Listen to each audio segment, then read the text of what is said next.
Bon, donc, bonjour à tous. On va commencer aujourd'hui en rappelant un certain nombre d'idées qu'on avait traitées la semaine dernière. Vous vous rappelez que la semaine dernière, on avait commencé avec des considérations plutôt larges, avec une réflexion sur des écrits à partir du début du XXe siècle, notamment en passant en revue un certain nombre d'idées, par exemple, de Georg Simmel, et puis leur utilisation ou des débats qui ont été développés par des médiévistes comme Aaron Gurevich. Mais on a aussi vu donc un autre type de développement, d'ailleurs qui reste pour moi assez central, c'est-à-dire cette petite réflexion qui a été livrée par Marcel Mauss dans une conférence qu'il a donnée à Londres en 1938, portant sur comment en fait ce genre de document qui parle d'un moi ou un égo-document, si vous voulez, en fait peut être traité d'une façon très large dans des cultures extrêmement diverses. Et d'ailleurs, Mauss avait pris le soin d'aller aussi loin que possible, donc en traitant les Indiens Pueblo ou les aborigènes de l'Australie, tout autant que l'Inde, la Chine, le monde de l'Empire romain ou les Grecs. Alors donc, depuis un certain temps, bien sûr, il y a un renouveau dans ce sujet aussi. J'ai traité brièvement la semaine dernière cet article qui est en guise d'introduction à une collection qui a été faite par l'historien allemand Winfried Schulze sur les ego-documents. Et donc, dans ce texte, il avait proposé de voir assez large, tout en prenant essentiellement des cas européens.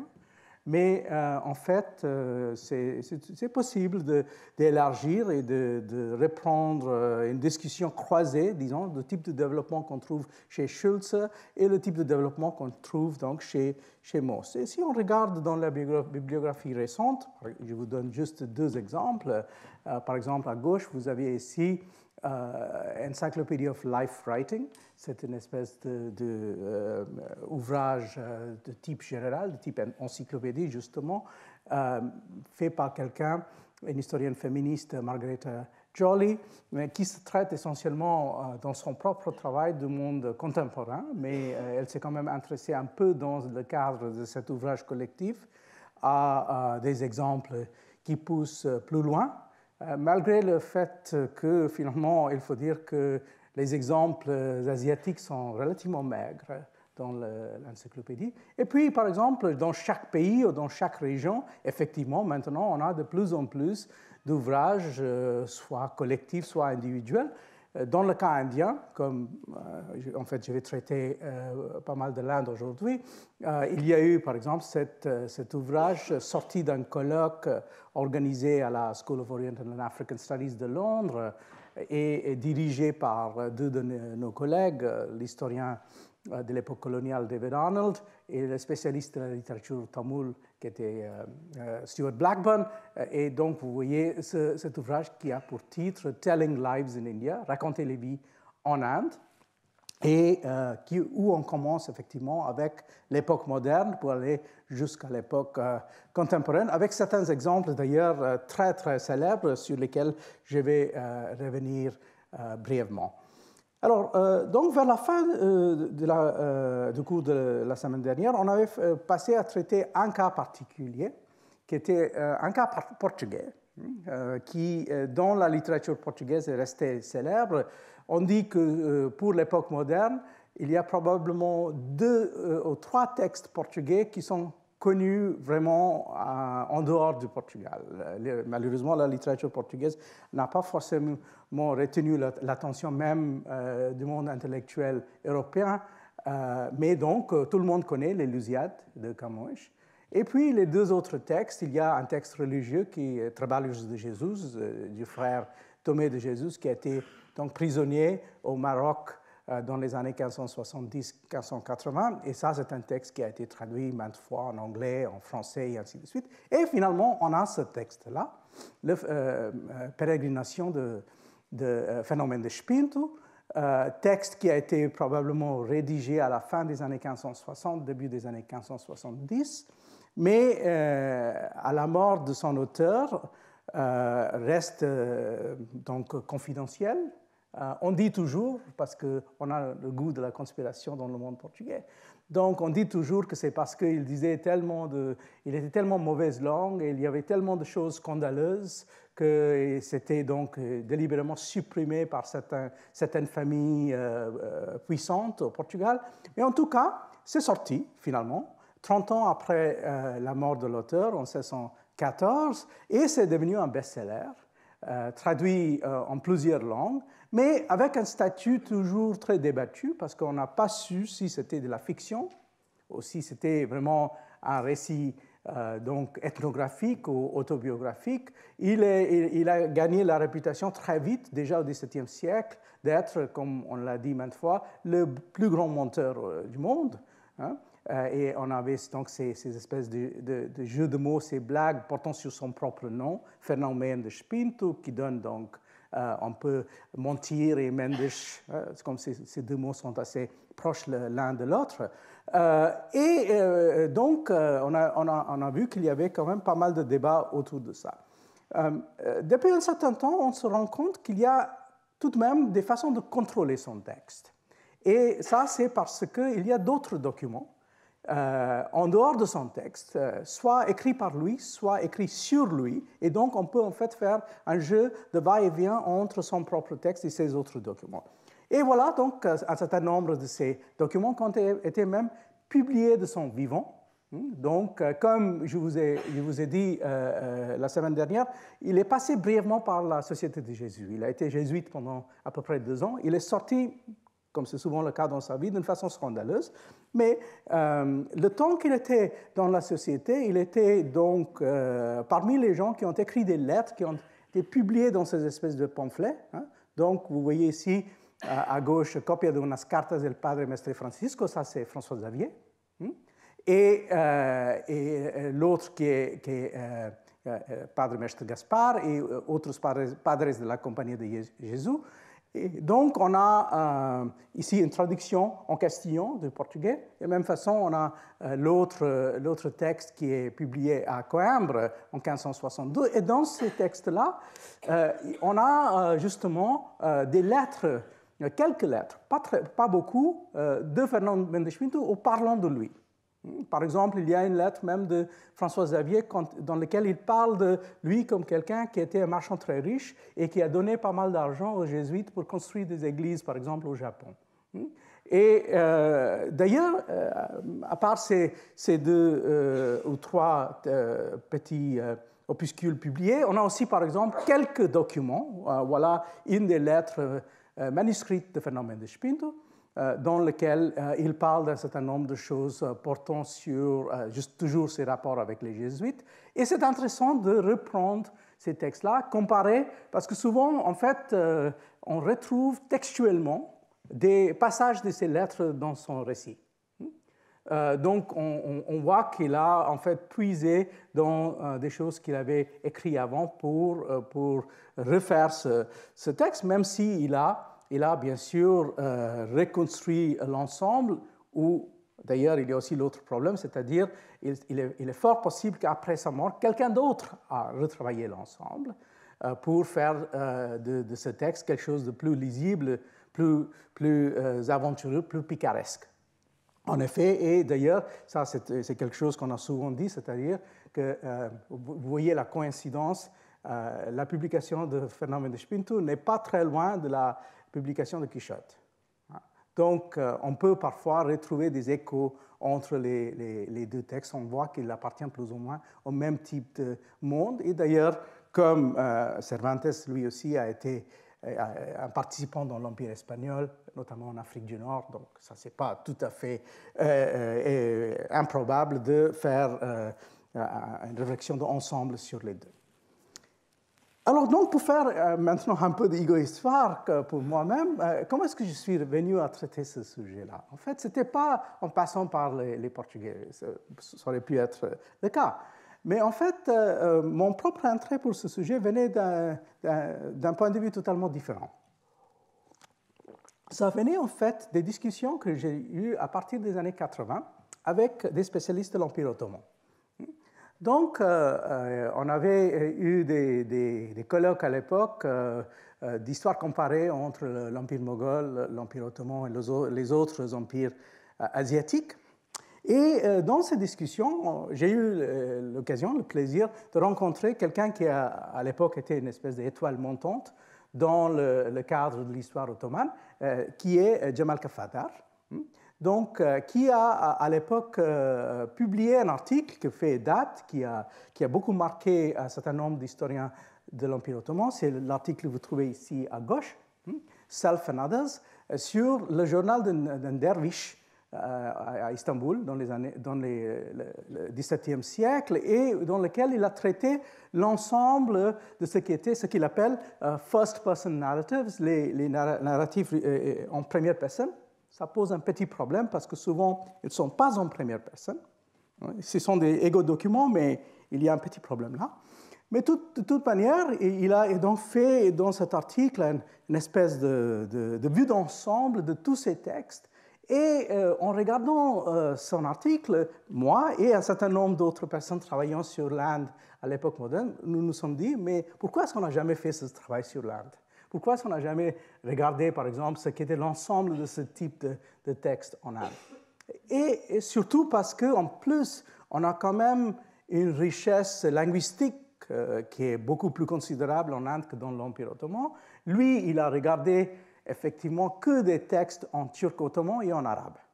Tandis que si on était en Inde, on aurait pu, par exemple, regarder beaucoup d'autres possibilités, beaucoup d'autres langues. Alors, par la suite, Jamal Kafadar a publié deux choses où il a poussé cette réflexion. Le livre que vous voyez au milieu, dénommé Asiye Hatun, c'est une dame qui vivait au XVIIe siècle et qui avait qui était une dame fort mystique. Elle avait des rêves et elle avait donc l'habitude de noter ses rêves et puis d'envoyer ses rêves à son maître soufi pour qu'il fasse interpréter ses rêves. Donc, ce sont ces rêves que vous voyez ici, les rouillés. C'est donc le mot persan qu'on trouve en turc ottoman. Donc, on peut dire khab ou roya.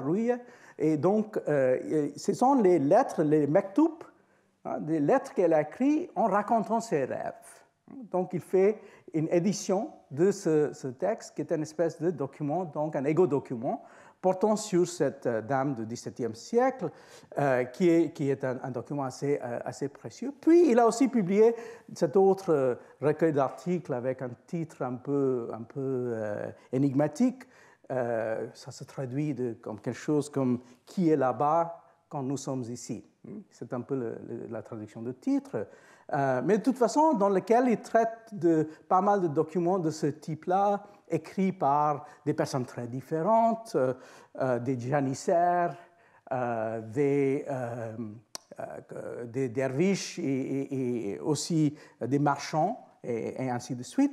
Certains de ces documents sont d'ailleurs assez connus. Il y a même eu des traductions partielles pour un certain nombre en français, notamment dans la série de Sindbad d'Actes Sud. Là, vous voyez une partie du texte qui est probablement le texte de l'égo-document ottoman le plus célèbre de tous. Et ça, c'est le Seyahatname, le récit de voyage, en fait, mais c'est beaucoup plus qu'un récit de voyage, de Evliya Çelebi, qui a vécu au XVIIe siècle, qui a fait donc des voyages à l'intérieur de l'Empire ottoman, mais puis aussi, par exemple, en Europe. Là encore, il y a toute une discussion possible sur le fait qu'il a probablement inventé un certain nombre de ces voyages. Il dit qu'il a été très loin en Europe occidentale, ce qui semble peu probable. Mais, par exemple, ces voyages dans les Balkans, ces voyages, par exemple, il a une belle description sur donc, en fait, la Danube et en fait, comment ça fonctionne, et aussi sur le Nil. Il est très fasciné par les rivières. Voilà, donc ça, c'est un texte. Si vous avez ici juste une partie traduite par Farrokh Bellici, donc qui est juste une partie portant sur un certain nombre de batailles. Et puis, vous aviez cet autre texte qui est aussi relativement connu, qui est le texte de Osman Agha, qui est un récit de captivité. Donc, c'est un soldat qui a été donc prisonnier chez les Habsbourg de l'Europe centrale, et donc il a écrit. Il y a un certain nombre de textes de ce genre, mais celui de Osman Agha est probablement le plus connu. Donc, vous aviez ici ce genre de texte. Bien sûr, on est dans le monde ottoman, donc il ne s'agit pas de textes publiés. On n'a pas, sauf quelques exceptions très très rares, on n'a pas de textes imprimés juste au XVIIIe siècle. Bien sûr, ça s'inscrit dans un cadre beaucoup plus large, dans une collection beaucoup plus vaste. Je vais juste vous donner la petite réflexion de Kafadar sur ce texte qui a été le centre de son article. C'est le texte du journal de Dervish. C'est un texte qui s'appelle Sohbatnameh. C'est un texte très curieux, c'est vraiment la vie quotidienne. Donc, par exemple, il dit qu'un des textes, un des incidents ou des éléments qui viennent sans cesse, c'est comment il va chez souvent c'est un barbier pour être rasé. Et le barbier s'appelle Velour, hein, parce qu'apparemment c'est un barbier très doué. Et alors, donc, on a ce genre de choses. C'est un texte qui fait 418 folios. Hein. Alors là, vous voyez tout de suite la question de la première personne. Il ne parle pas en utilisant la première personne grammaticale. Donc, en fait, il parle en troisième personne. C'est toujours ce fakir. Donc, cette humble personne, c'est plutôt ça. Et donc, de la même façon, il ne parle jamais de sa maison, il dit toujours ce lieu de souffrance. Et ainsi de suite. Mais finalement, on peut identifier qui il est. C'est quelqu'un qui s'appelle Sayyid Hassan. Donc, c'est un derviche qui est descendu d'une famille qui est donc très liée avec cet endroit-là. Là, vous voyez, c'est Ayyub Sultan. Ce qu'on dit que c'est l'endroit où était enterré un des compagnons du prophète, c'est-à-dire Ayyub Ansari. Mais en fait, on sait que c'est probablement une fiction, parce qu'il n'y a vraiment pas de preuve de ça dans les premiers siècles de l'islam, et on a retrouvé, entre guillemets, les restes de son corps beaucoup plus tard, par le biais des rêves des gens et ainsi de suite. Mais de toute façon, il est lié avec c'est un endroit qui est vraiment au bout de la Corne d'Or à Istanbul, et donc lui, il est lié avec une famille qui a été parmi les gens qui géraient cette institution. Et il a aussi donc des liens avec des ordres soufis, mais c'est aussi quelqu'un qui, malgré tout cela, il ne faut pas se tromper, c'est un bon viveur et même une personne qui est un peu obsédée par la nourriture. Par exemple, il y a un incident que Kafadar remarque, c'est-à-dire quand sa femme meurt, et donc il parle des obsèques, et beaucoup plus que sa femme, il parle de halva. De combien de halva, des variétés il en avait à ses obsèques, etc. Donc, on voit que c'est quelqu'un qui a quand même un point de vue un peu particulier quand il regarde le monde. Alors, donc, pour donner un cadre général à ce genre de texte, en fait, Kafadar a recouru à des textes plus connus. Donc, ce qu'il a fait, c'est une stratégie qu'on connaît, que quand on a besoin de publier une revue dans une revue comme il a fait, il faut donc attirer le lecteur en mettant ce qui n'est pas familier par rapport à ce qui est beaucoup plus familier. Donc, en fait, ce qu'il a fait, effectivement, c'est de faire valoriser en quelque sorte ces textes ottomans en prenant comme point de départ et comme cadre de référence quelque chose qui est probablement un des textes les plus connus du genre. Et là, voilà, c'est ce texte-là. C'est le texte de Samuel Pepys, le grand, celui qui a tenu ce journal pendant 9 ans, 10 ans à Londres. C'est probablement dans le monde anglophone au moins. Bon, bien sûr, il y a une traduction française, comme vous voyez ici, mais dans le monde anglophone, pour l'époque moderne, je dirais que c'est probablement le journal le plus connu de tous. Donc, c'est un texte qui dure à peu près 9 ans, 10 ans. ça s'arrête bizarrement, parce qu'on sait que Pepys a vécu jusqu'au début du XVIIIe siècle. Et c'était qui? Alors, Pepys était un homme politique. Il a donc survécu pendant plusieurs régimes. Là, on est, si vous voyez, dans les années 1770, on est juste après Cromwell, c'est la restauration de Charles II, et c'est quelqu'un qui est assez bien vu à l'époque de Charles II. Il va donc grimper, finalement devenir haut fonctionnaire, et donc il va survivre Jacques II, il va survivre la Révolution glorieuse, et à chaque fois, bon, il a 3 séjours en prison. Donc, c'est aussi parfois un peu délicat d'être haut fonctionnaire à l'époque. Mais malgré ça, il va arriver quand même à faire un certain nombre de choses. Et ce journal est très particulier parce que, à la fois, c'est un journal politique, c'est un journal confidentiel qu'il n'a jamais voulu publier. En fait, ça a été publié plutôt au XIXe siècle dans une première version à partir d'un manuscrit qui se trouve à Oxford, si je ne me trompe pas. Et puis, en fait, l'édition complète a été faite dans les années 1970-80, en 10 volumes. Et dans ce journal, aussi, il raconte pas mal de choses. C'est écrit dans une espèce de code. Donc, en fait, il faut aussi déchiffrer le journal. Il y a des choses, par exemple, les rapports qu'il avait avec un certain nombre d'amis de sa femme, et comment, en fait, il a été pris en flagrant délit par sa femme. Et donc, il y a aussi ces aspects un peu curieux et délicats de sa vie privée qui vont paraître dans ce texte-là. Mais il y a aussi des choses assez curieuses, c'est-à-dire il utilise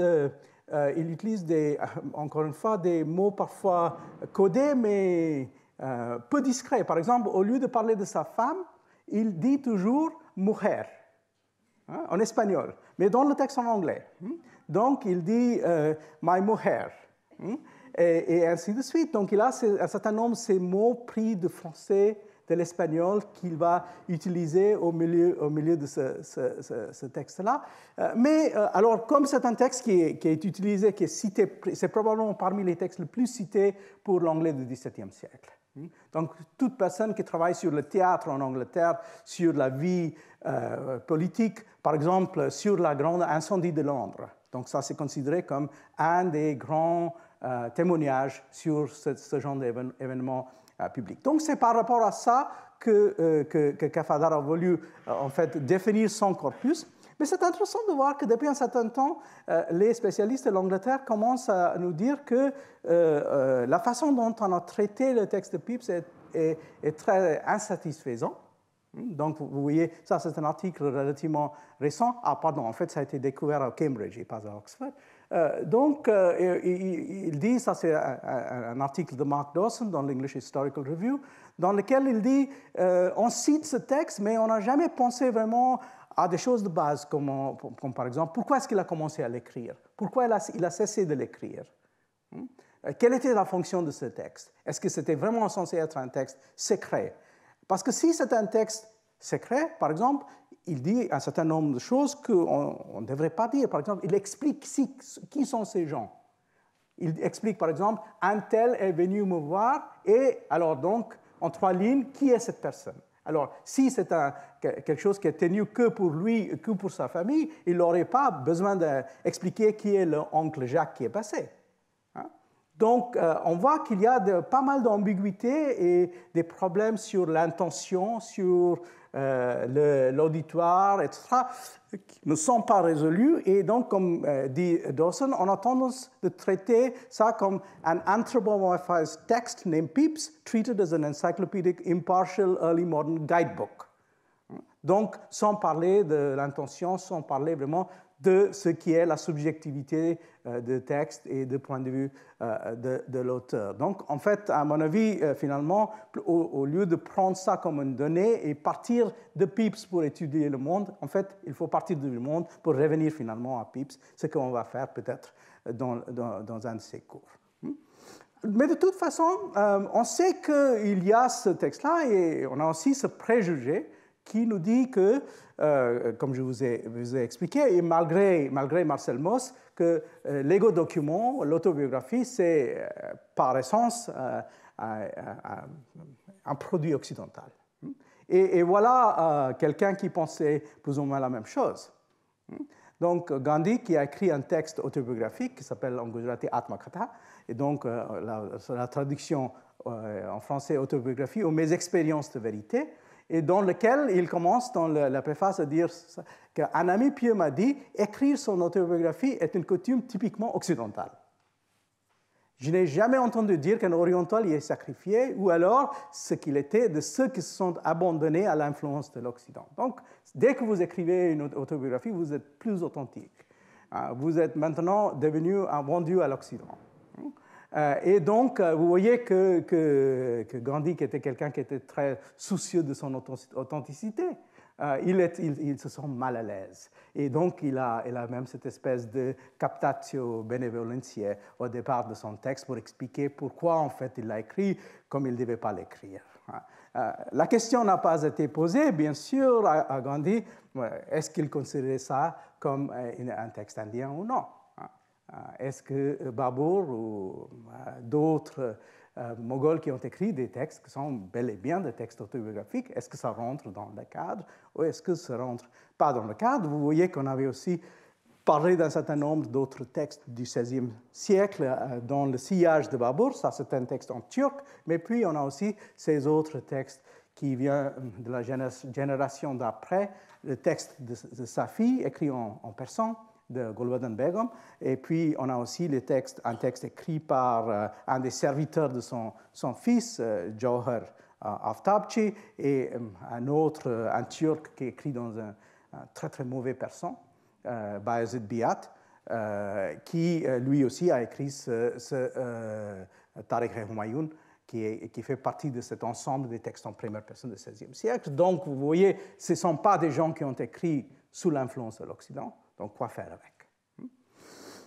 Alors, donc là, juste pour revenir à mon développement de la semaine dernière, vous vous rappelez de ce passage de Mauss, dans lequel Mauss parle de l'Inde, où il a l'air de trouver qu'en fait, il n'y a pas du tout de problème d'imaginer qu'il y a une notion de l'individu, de sa conscience en Inde, même depuis l'époque ancienne. On le sait que Mauss ne s'est pas beaucoup intéressé à l'époque médiévale ou à l'époque moderne en Inde. Sa connaissance de l'Inde passait par le sanskrit et passait par l'indologie. Et il avait quand même pas mal de rapports avec des grands indologues de l'époque comme Jules Bloch et autres. Et donc, mais pour lui, déjà, à l'époque ancienne, il y avait donc, dans la civilisation indienne, c'est le mot qu'il utilise, il y a cette idée, comme il dit, d'ankara, de la fabrication de jeu et cette notion d'un moi qui est assez développée. Il parle donc des tensions que pouvaient exister entre différentes écoles philosophiques en Inde.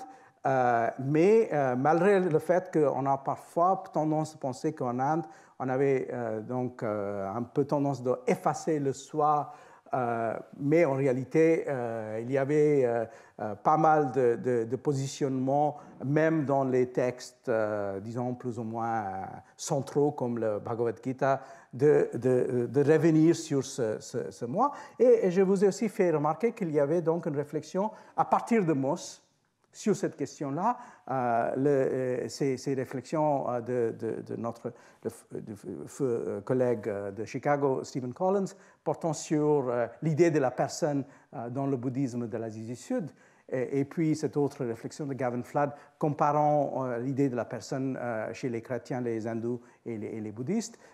Je crois que le livre à gauche est plus réussi que le livre à droite, mais néanmoins, on a cette réflexion qu'on a voulu développer avec un certain succès. Alors, donc, aujourd'hui, je vais procéder en prenant des cas qui sont donc en dehors de cette tradition indo-musulmane. Parce qu'il y a bien sûr beaucoup de choses à dire sur la tradition indo-musulmane, mais je crois que ce sont deux exercices différents. Et surtout parce que maintenant, ces textes indo-musulmans sont quand même relativement connus, comme le livre de Babur a été traduit maintenant, ça fait au moins 30 ans que ça existe dans cette édition, cette belle édition de l'imprimerie nationale, et la même chose pour ces autres textes. Donc, en fait, je vais me centrer sur quelques autres textes. Et voilà un des textes les plus importants pour cette réflexion. C'est un texte, donc, d'un dénommé Banarsidas, qui a vécu entre 1586 et 1643. Ce texte a été connu depuis très longtemps par les spécialistes de la littérature hindi, car il s'agit d'un texte en hindi, et plus particulièrement dans la version de hindi qui s'appelle normalement Braj Bhasha, qui est un hindi dialectal. Il n'y avait pas de traduction en langue occidentale pendant très longtemps, mais finalement, il y a cette traduction à droite qui a été publiée en Inde par quelqu'un, un grand savant, musicologue d'abord, puis il s'est intéressé aussi à un certain nombre d'aspects de l'histoire culturelle, Mukund Lat, et il a publié ce texte en utilisant donc cette traduction, Half a Tale, et cette première traduction en anglais vraiment fait date, et c'est extrêmement important, même s'il a été assez libre dans sa façon de traduire. Et il a aussi fait quelque chose, c'est-à-dire il a mis ça dans un langage extrêmement moderne, qui nous parle, donc qui nous rend accessible le texte, mais qui a aussi quelques problèmes. Par exemple, le problème de base, c'est que le texte de Banarsidas, et là vous voyez une traduction en français qui est finalement parue assez récemment par les soins de Jérôme Petit, publié aux presses de Sorbonne Nouvelle. Alors, le problème, c'est que c'est un texte qui est écrit en poésie. Donc, ce n'est pas un texte en prose, tandis que ce que fait Mukund Lat avec, c'est qu'il le traduit en prose. Donc, ça le rend plus comme un texte moderne, parce que vous vous imaginez mal quelqu'un en train d'écrire une autobiographie au XXe siècle qui ferait ça en poésie rimée. Hein. Il faut être Nabokov ou Vikram Seth pour le faire. Hein. Tandis qu'ici, on est dans un cadre où il y a ces strophes. Hein, et c'est un texte, donc, je vous donne un petit échantillon pris de la traduction de Jérôme Petit. Donc, voilà, comme quoi il commence. Ce n'est pas le tout début, mais c'est plus ou moins le début. Alors, il nous dit marqué du sceau du nom de lieu de naissance de djinn dépourvu de vêtements. Donc, ça, c'est une référence au fait c'est un Jaina, et il y a dans la tradition de Jaina des gens qui sont normalement nus. Hein. Lui, Banarasi, donc vous voyez, il parle de lui-même ici en troisième personne. Lui, Banarasi, va vous raconter sa propre histoire. Shrimal de religion jaina, de bonne lignée, de nom Banarasi, signe parmi les hommes, il lui vient à l'esprit cette idée. Et là, il passe à la première personne grammaticale, donc sans utiliser le mot « je », mais le verbe étant conjugué à la première personne. Donc, je voudrais raconter mon histoire bien connue, Katab Bekyat. Donc, apparemment, c'est quelqu'un qui est pas connu de nous, mais apparemment, il est relativement connu, au moins dans son milieu.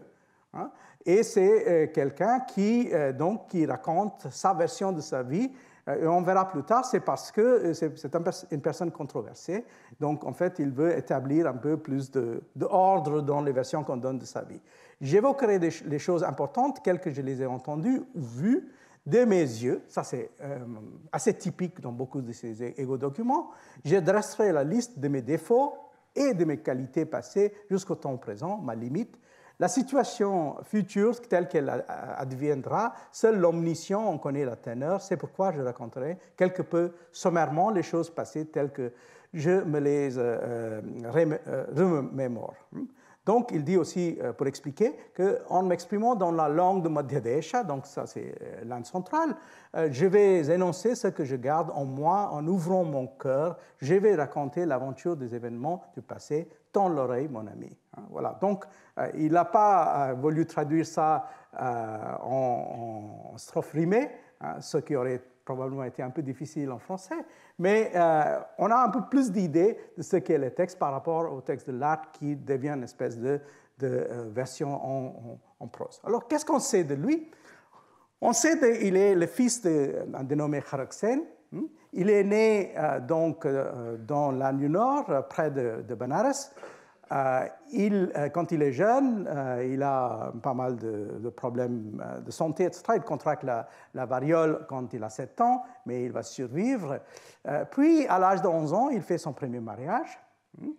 Et donc, par la suite, l'année d'après, lui et les autres Jains de cet endroit où il habite, qui est Jaunpur, ils ont eu des problèmes avec le gouverneur moghol, qui est un dénommé Khalij Khan Andijani. Et donc, à cause de ces problèmes, il est obligé de s'enfuir. Il va à un autre endroit qui s'appelle Fatehpur. Et puis, donc, il va continuer ses affaires, ses petites affaires de marchand. Alors, dans son texte, il parle souvent du contexte plus large de la vie politique de l'empereur moghol. Il a vécu sous 3 empereurs. Donc, il est né quand il y avait sous le règne de l'empereur moghol Akbar, et puis il a passé une grande partie de sa vie sous Jahangir, et il est mort sur Shah Jahan, le bâtisseur de Taj Mahal, si vous voulez. Donc, il a ces 3 empereurs, et de temps à autre, il va faire référence au fait qu'il y avait tel et tel empereur. Par exemple, il dit qu'il était très marqué quand l'empereur Akbar est mort, en fait, qu'il a ressenti ça presque comme une perte personnelle. Donc, ce n'est pas quelqu'un qui est totalement dans son coin, et ce n'est pas comme s'il n'a pas de connaissance de ce qui se passe dans un cadre politique plus général, mais tout de même, c'est un petit marchand. Ce n'est pas quelqu'un qui fait des grosses affaires. Ce n'est pas quelqu'un, par exemple, qu'on trouve dans les documents de l'Empire moghol. Jamais il est mentionné dans les documents, pour ne pas parler des chroniques de cœur, il n'est absolument pas quelqu'un qui n'a pas une importance suffisante. Et ce texte est assez curieux parce qu'il a des registres différents. Il y a des moments quand il parle de ses amantes, sa vie amoureuse, tout en étant marié, bien sûr, à cette femme qu'il a mariée à l'âge de 11 ans. Il parle de sa vie mouvementée du point de vue de la religion, parce que c'est un Jain au départ. Mais il y a des moments quand il rencontre des hommes saints, il est attiré par autre chose. Par exemple, à un moment donné, il est attiré par le shivaïsme, et il va faire conversion, il va devenir shivaïte. Et puis, en fait, plus ou moins au moment de la mort d'Akbar, il va redevenir Jain. Donc, il nous parle de ce genre de choses. Donc, ces espèces de va-et-vient. C'est un poète. On a aussi un certain nombre d'autres écrits de lui. Et il nous parle aussi du fait qu'il a écrit des poèmes, y compris des poèmes d'amour, etc. À un moment donné, quand il a cette crise religieuse, il va jeter ses poèmes dans la rivière. Et il a aussi écrit des textes mystiques. Mais surtout, en fait, il est très franc sur un certain nombre de choses. Il est très franc sur le fait qu'il est un très mauvais marchand. Ce n'est pas quelqu'un de compétent du tout. Donc, par exemple, maintes fois, il raconte comment il est ruiné. Il est ruiné parfois parce qu'il choisit des mauvais partenaires. Il est ruiné parce qu'il ne sait pas vraiment, il rentre dans les affaires qui dépassent ses compétences. Par exemple, il rentre dans l'achat et la vente des textiles, et ce n'est pas tellement sa spécialité. Donc, en fait, il y a aussi ce mouvement entre différents partenaires comme Dharamdas et autres, banqueroute, ruine, etc. Mais il y a aussi cette autre chose, c'est-à-dire il se marie une première fois, puis sa femme va mourir en 1714, il va donc passer un deuxième mariage. Donc, 8 ans après, la deuxième femme va mourir également, troisième mariage. Et puis, c'est vraiment à partir de dans les années 1720 qu'il commence plus à s'orienter vers les aspects mystiques. Et finalement, il va donc rédiger ce Ardha Kathanak. C'est la moitié de sa vie parce qu'un bon Jain est censé vivre 110 ans. Et comme il est arrivé plus ou moins à l'âge de 55 ans, il pensait que c'était à peu près la moitié de sa vie qui était comptée là. Finalement, il meurt et 1 an après sa mort, un de ses disciples, de nom Jagjivan, va donc faire une collection posthume de ses textes sous le titre de Banarsi Vilas. Et d'ailleurs, ce qui démontre que c'était quelqu'un qui était suffisamment bien considéré pour être l'objet d'un exercice de collection comme ça.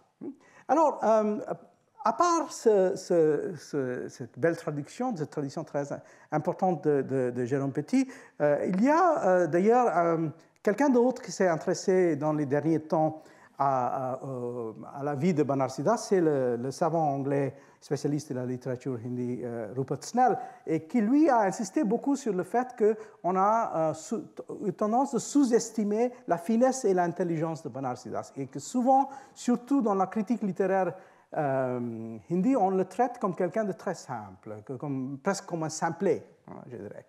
Tandis que Snell nous démontre que c'est quelqu'un qui a un pouvoir littéraire extrêmement développé, qui a énormément de jeux de mots, qui a beaucoup d'humour, qui est très ironique, qui a des réflexions sur lui-même qui vont donc beaucoup au-delà de ce qu'on attend. Et en fait, à un moment dans un de ses analyses, Snell en fait, a pris le soin même de traduire une partie du texte de Banarsi en anglais rimé.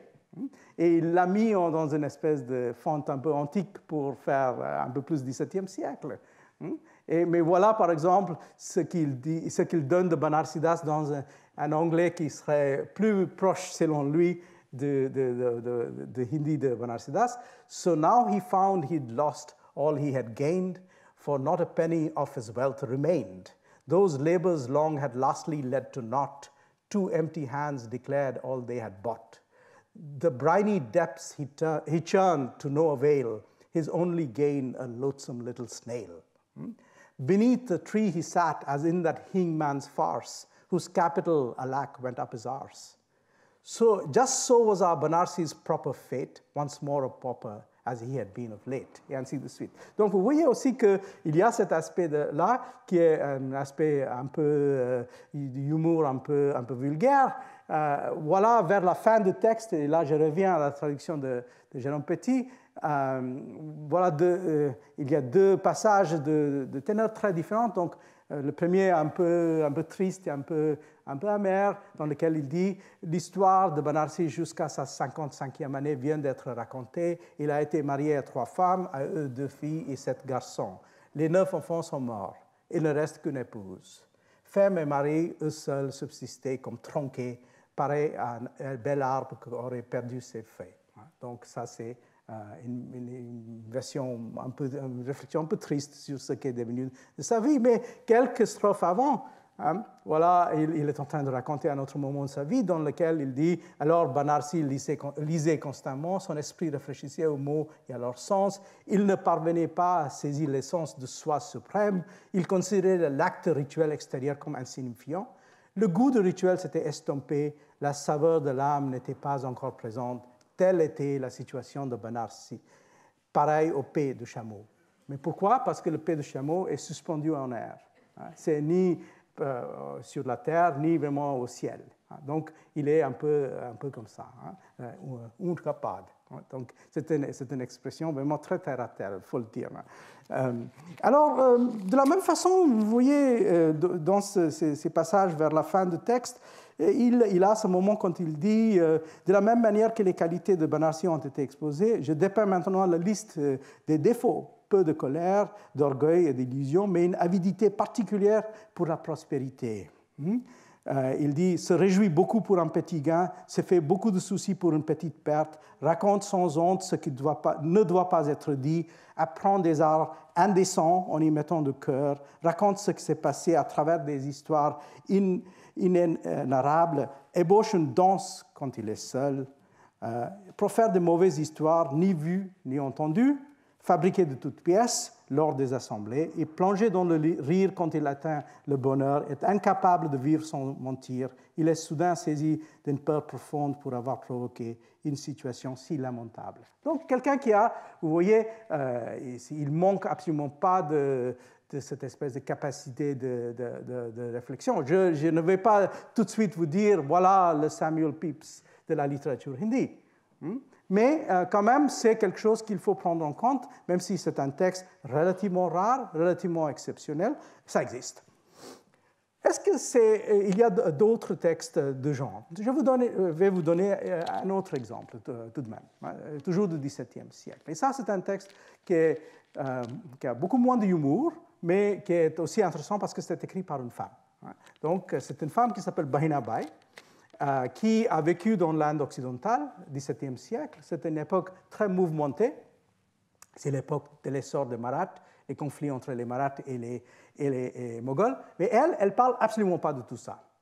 En fait, la vie politique, la situation générale, etc., ne l'intéresse pas. En fait, ce qui la concerne, c'est surtout la vie dans son propre village et les rapports qu'elle a donc, dans son propre village avec un certain nombre de personnes. Donc, c'est une dame qui appartient à une famille brahmane et qui est mariée très, très jeune à un brahman donc, plus âgé. Et son mari, qui a 30 ans de plus qu'elle, elle est mariée quand elle a 3 ans ou 4 ans, et lui, il a 33 ans. Et alors, donc, le mari, il est astrologue de profession, et aussi, parfois, il travaille comme prêtre dans des temples. Les brahmanes qui travaillent comme des prêtres dans des temples sont normalement déconsidérés. Donc, des grands brahmanes ne font jamais ça. Donc, il dit que son mari, c'est quelqu'un qui est une espèce de brute, il n'a absolument pas de sympathie pour elle. Il fait sa vie travaillant avec les Védas, mais en fait, ce n'est pas du tout quelqu'un qui a une vie spirituelle ou des choses comme ça. Elle raconte pas mal de choses, toujours des conflits avec sa femme, entre la femme et le mari, le fait qu'en fait, il la maltraite, et elle est battue par lui, elle le dit même ouvertement, et finalement, donc, elle ne va pas faire la rébellion, parce que vous savez qu'il y a un certain nombre d'autres cas de ces espèces de femmes qu'on appelle de la tradition, ça c'est la tradition qu'on appelle de Varkari, mais plus généralement, c'est la tradition de la mystique, de ce qu'on appelle le bhakti en Inde. Et souvent, on a des cas de femmes qui vont donc laisser tomber le mari et s'enfuir de la maison, comme c'est le cas de Mirabai ou autre. Mais dans son cas, elle, c'est une histoire très, très curieuse parce que finalement, elle arrive à transformer le mari. Donc, c'est un peu ça le récit. Le récit, c'est le récit de la transformation du mari, celui qui est très peu porté vers les aspects mystiques, qui est une espèce d'homme très avide, très brutal, etc., et qui finalement va comprendre la vie spirituelle de sa femme et donc être amené vers elle. Donc, des textes assez intéressants. Par exemple, il y a ce moment quand elle dit « Les Védas disent fort et les Puranas crient qu'une femme ne vaut rien de bon. Je suis né avec un corps de femme, comment voulez-vous que j'arrive à mon but? L'on dit, ces femmes sont stupides, égoïstes, séductrices et décevantes. Tout lien avec une femme mène au mal. Mais Bahina dit, si le corps d'une femme est si nocif, comment dans ce monde puis-je arriver à mon but? Quel péché ai-je commis dans une vie antérieure quand on m'éloigne ainsi de Dieu? Mon corps est celui d'un homme, mais avec la forme d'une femme. Est-ce le fruit du péché sans nombre? Je n'ai pas le droit d'entendre le Veda et le Gayatri Mantra, qui est le mantra le plus sacré, et la chasse gardée des brahmanes. Je ne peux même pas dire Om, elle n'a pas le droit de dire Om, ni entendre les noms de mantra. Donc, vous voyez, c'est un texte assez intéressant de plusieurs points de vue là. Ce n'est pas un récit, disons, aussi subtil que le texte de Banarsi, mais c'est quand même encore un texte. Et je me demande si on commence vraiment à creuser et regarder un peu partout. Là, c'est un texte donc en marathi, tandis que l'autre texte que je vous ai cité, c'est en Braj Bhasha. Et j'imagine qu'on va peut-être finalement arriver à établir un corpus. Alors là, je vais passer à mentionner un certain nombre de rapports entre ces textes-là et la vie de l'Empire moghol. Alors, l'Empire moghol, comme on le sait, a aussi cette tradition de récits autobiographiques. Je vous ai parlé de ces textes écrits par les empereurs, que je ne vais pas traiter aujourd'hui. Et récemment, on a eu quand même quelques tentatives de prendre des textes moins connus, plus obscurs. Je vous mentionne ces deux livres intéressants. Le livre de quelqu'un qui a été l'élève de Muzaffar Alam à Chicago, Rajiv Kinra, qui a écrit un livre portant sur un personnage, un brahman, qui s'appelle Chandarbhan, mais qui écrivait en persan. Un brahman qui était plus ou moins associé à la cour moghole, qui écrivait en persan, et donc il essaie de démontrer comment, en fait, ce brahman a une réflexion sur ce qui est travailler tout en étant brahman pour les Moghols, et donc aussi ce qui est service, ce qui est loyauté, et ainsi de suite. Ce sont des thèmes qui sont très importants pour lui. Juste à titre d'exemple, il y a cet autre texte du XVIIIe siècle, le texte « L'autobiographie d'un grand poète », plein d'humour, avec en fait d'humour extrêmement obscène d'ailleurs, il faut le dire.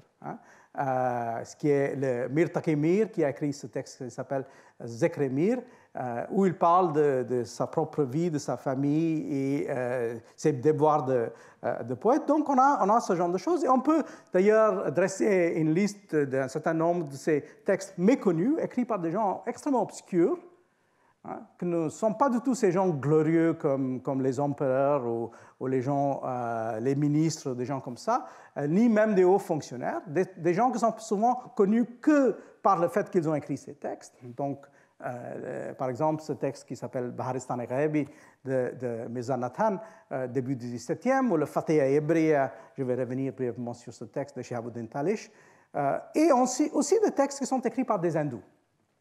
Des hindous qui vont écrire des textes comme Chandarbhan en persan. Et là, il y a la question qui se pose, et c'est une question intéressante de savoir si on peut imaginer qu'il y a une relation entre ces textes en persan et les textes écrits en langue vernaculaire de l'Inde.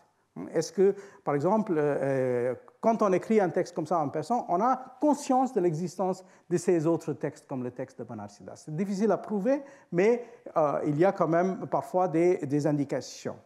Donc, je vous donne un exemple qui est le texte de Bhimsen. Là, vous voyez, le Bhimsen qui est l'auteur de Nuskha et Dilkosha. C'est un Saxena.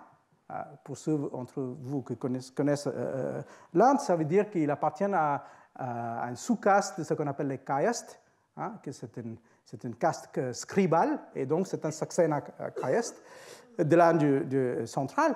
Et donc, voilà, c'est plus ou moins le début de son texte, où il dit « Je, Bhimsen, fils de Raghunandan Das et neveu de Bhogandas ou Bahugandas, qui, à l'époque d'Alamgir Pacha Ghazi, ait reçu le titre de Dhyanat Rai et accédé au Divani, l'intendance, et depuis mon enfance était un ami des Bundela. Les Bundela sont, encore une fois, un sous-caste des Rajputs. En particulier, j'ai accompagné Rao Dalpat Bundela. Et j'aurai l'occasion par la suite d'écrire sa générosité. Comme il s'avère que maintenant, je ne suis plus tellement occupé par les affaires de ce monde et je suis sans emploi particulier, j'avais pensé écrire ce qu'était ma propre expérience, Sarguzash de Khod, y compris ce que j'ai vu et entendu. Vous voyez, c'est toujours cette phrase qui revient chez Banarsidas et Vadide Oshunide. Depuis le temps que je suis devenu conscient, sans euphémisme ni exagération. Par ces moyens, je me suis occupé. Donc, il y a cette espèce de petit verset. Ma propre expérience, ni plus ni moins, est manifeste par la plume et l'encre sur le visage de ce papier. Quand il est lu, l'ouverture du cœur sera manifeste. Ainsi, l'omniscient scribe du ciel a nommé l'œuvre Dilkosha, ce qui attire le cœur. Et il continue dans un autre passage que je trouve fort intéressant. Maintenant, quelques mots sur ma propre personne. Quand j'avais 2 ans, je parlais des circonstances de ma mort, Halat Maran, dans une vie antérieure. Et il y avait la confirmation en termes concrets de cette chose. Donc, c'est-à-dire, il avait un souvenir de ce qu'était sa vie antérieure et comment, en fait, il a eu une espèce de mort infortunée. Puis, quand j'avais 3 ans, j'ai rapidement oublié tout ça. Aussi, mon père, très inquiet, a essayé par tous les moyens de me faire oublier. Parce qu'il trouvait que c'était peu auspicieux d'avoir ces espèces de souvenirs vagues de sa vie antérieure et des choses mauvaises qui se sont passées. J'ai passé 7 ans de mon enfance à Burhanpur, puis 7 ans dans la ville auspicieuse d'Aurangabad, où j'ai appris à lire et à écrire, et j'ai eu connaissance des règles de comportement dans la compagnie de mes aïeux. Mir Abdul Mahmoud, qui avait le rang officiel de 500, ça c'est dans le système officiel des Moghols, et qui était le daroga de l'arsenal de Topkhane, travaillaient ensemble avec mon honorable père, et ils étaient comme des frères. Ils s'occupaient de moi encore plus que ses propres enfants. Qu'il s'agisse de mon éducation, de la formation au tir à l'arc, de l'usage des fusils, Barkandazi, il m'a préparé d'une façon méticuleuse. J'ai beaucoup bénéficié grâce à cet homme. Donc, c'est aussi apparemment dans cette espèce de milieu moghol assez typique. On est, comme lui, hindou, on est caste, mais celui qui est votre, plus ou moins, maître, celui qui va vous former directement, c'est un musulman, ami de votre père. Dans ce milieu, ça se fait. Alors, ces textes-là, écrits notamment par ces hindous, sont remplis de ce genre de références. Je peux revenir sur l'autre texte de Nekrai à un autre moment, qui est un texte qu'il a écrit, une autobiographie qu'il a écrite quand il avait 22 ans. Donc, c'est un peu prématuré, on peut dire, mais en fait, c'est très intéressant parce qu'à 22 ans, en fait, ce qu'il raconte, c'est son éducation. Il décrit comment il a été formé, ce qu'il a lu, qui étaient ses maîtres et ainsi de suite. Donc, il nous donne une espèce de fenêtre très intéressante de ce qui est donc la formation, si vous voulez, un peu son Bildungsroman d'un certain point de vue. Et ces textes-là sont assez extraordinaires, beaucoup plus intéressants parfois que les textes écrits par les musulmans travaillant pour l'Empire moghol. Ici, par exemple, le texte de Shihabuddin Talish, musulman travaillant pour l'Empire moghol dans sa frontière orientale. Il dit, voilà pourquoi l'auteur, cette espèce de non-chose, nachiz, insignifiant, ayant fait partie lui-même de ceux qui partagent les travaux de la campagne, c'est une campagne militaire, ayant été l'un de ceux que depuis la frontière d'Assam jusqu'à l'instant où le Nawab partit pour le ciel, furent nuit et jour présents au conseil des chefs, écrivit ces choses. Donc, voilà cette espèce de récit autobiographique, mais beaucoup plus plat, portant beaucoup plus sur la vie publique, les campagnes militaires, etc., etc., beaucoup moins sur ces aspects un peu plus compliqués, un peu plus subtils qu'on peut trouver dans quelqu'un comme Bhimsen ou comme les autres.